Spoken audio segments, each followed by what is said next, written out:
राहुल गांधी के ट्वीट के बाद जेन जी पर बहस थमने का नाम नहीं ले रही है।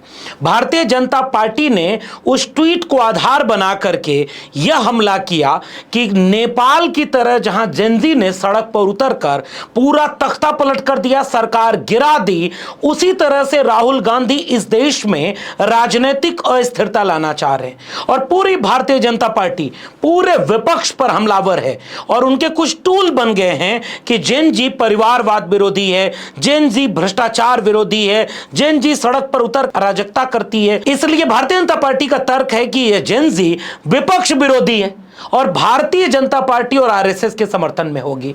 लेकिन मैं आज के वीडियो में अब उन भाजपाइयों के भाषण और उनकी बात नहीं करूंगा। मैं आज कुछ बातें इस देश के जेन-जी के बारे में आपसे करना चाहता हूं।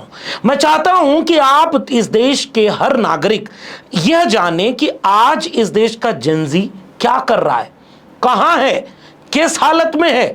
उसके कुछ सैंपल मैं आपको दिखाऊंगा।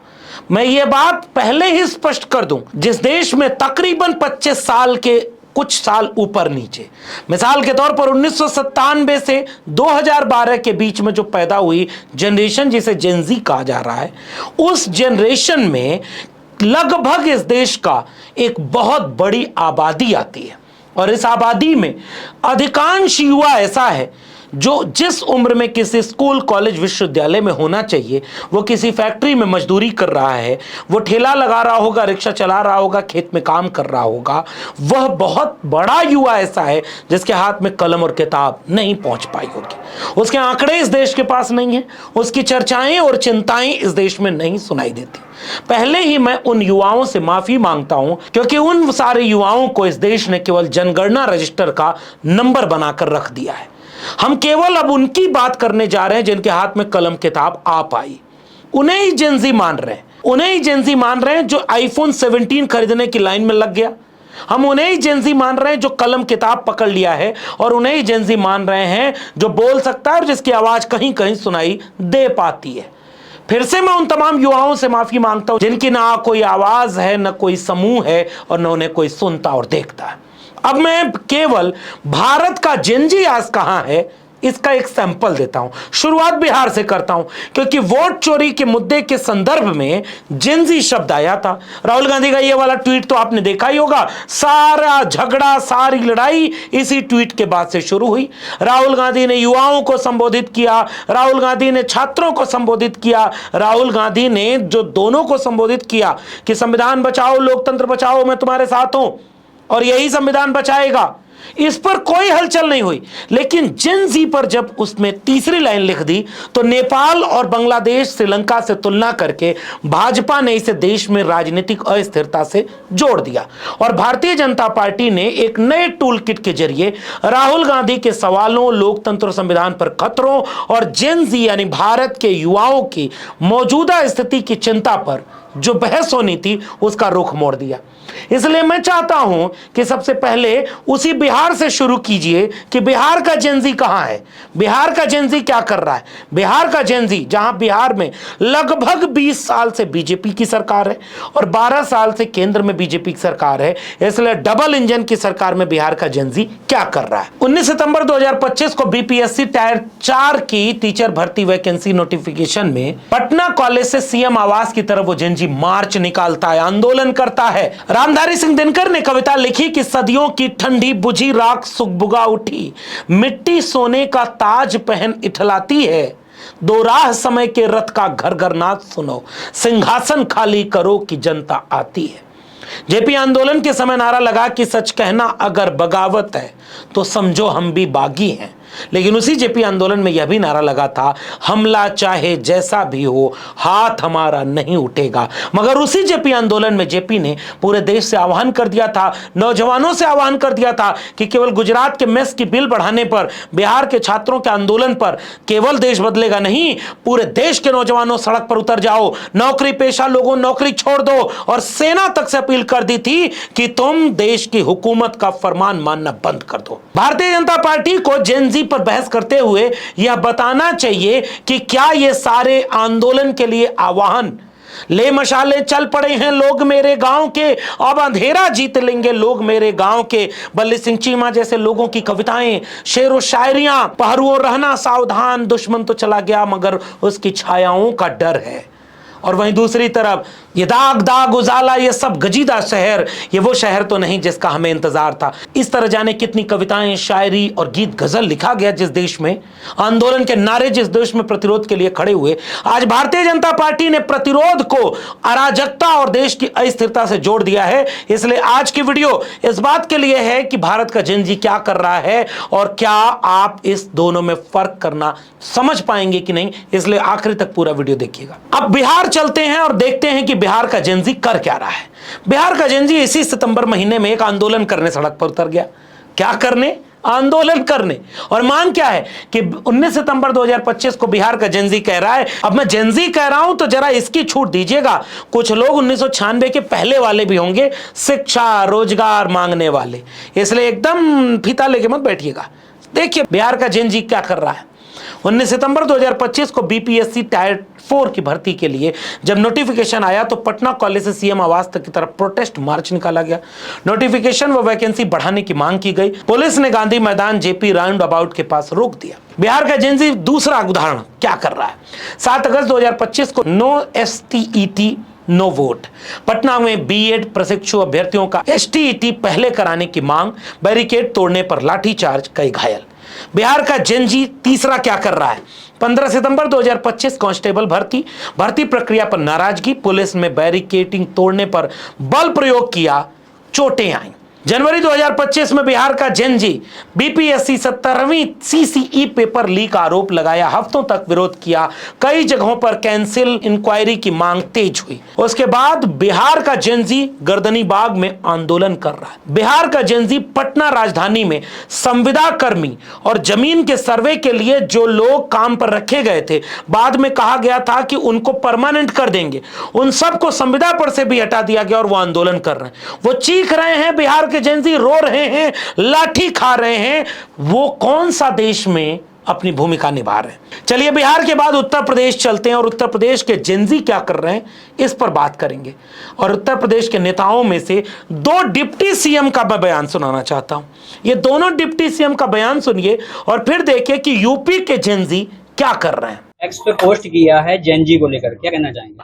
देखिए, श्री राहुल गांधी जी बहुत बड़े फ्रस्ट्रेशन का शिकार है, अवसाद का शिकार है, मानसिक रूप से बीमार हैं। वो कभी एटम बम फोड़ने की बात करते हैं, कभी हाइड्रोजन बम फोड़ने की बात करते हैं, कभी भूकंप लाने की बात करते हैं। विनाश के अलावा उनके पास कुछ नहीं है। हम लोग विकास की बात करते हैं, सबका साथ सबका विकास। जब जब वो चुनाव जीतते हैं तब वो ईवीएम और निर्वाचन आयोग की तारीफ करते हैं। जब चुनाव संभावित हार बिहार में देख रहे हैं तो अनर्गल आरोप लगा रहे हैं। इसका कोई मतलब नहीं है। अब आइए उत्तर प्रदेश के जेन जी क्या कर रहे हैं। उत्तर प्रदेश के जेन जी, और मैं फिर से कह रहा हूं जेन जी में मैं थोड़ी सी लिबर्टी ले रहा हूं, 1996 से 2012 ही नहीं, मिलेनियल्स वाले भी इसमें शामिल कर लीजिए। तो यूपी का जेन जी क्या कर रहा है। 69,000 शिक्षक भर्ती घोटाले पर रो रहा है, लड़ रहा है, आंसू बहा रहा है, लाठी खा रहा है, मुकदमा झेल रहा है और बेइज्जती अपमान झेल रहा है। फिर भी लगभग 700 दिन होने के बाद भी उसे कुछ नहीं मिला। उसी उत्तर प्रदेश के बाकी जेन जी क्या कर रहे हैं, जरा एक सैंपल देख लीजिए। यूपी टेट 2021 पेपर लीक पूरे यूपी, लखनऊ, प्रयागराज, गोरखपुर आदि में हुआ। 28 नवंबर 2021 को परीक्षा शुरू होने के ठीक पहले परीक्षा रद्द कर दी गई। लाखों अभ्यर्थियों में आक्रोश, एसटीएफ की गिरफ्तारियां और निलंबन कार्रवाई हुई। यानी जेन जी यूपी का पेपर लीक के खिलाफ आंदोलन कर रहा है और करियर बर्बाद हो रहा उसको चुपचाप देख रहा है। लड़ भी रहा है तो केस मुकदमा लाठी पा रहा है।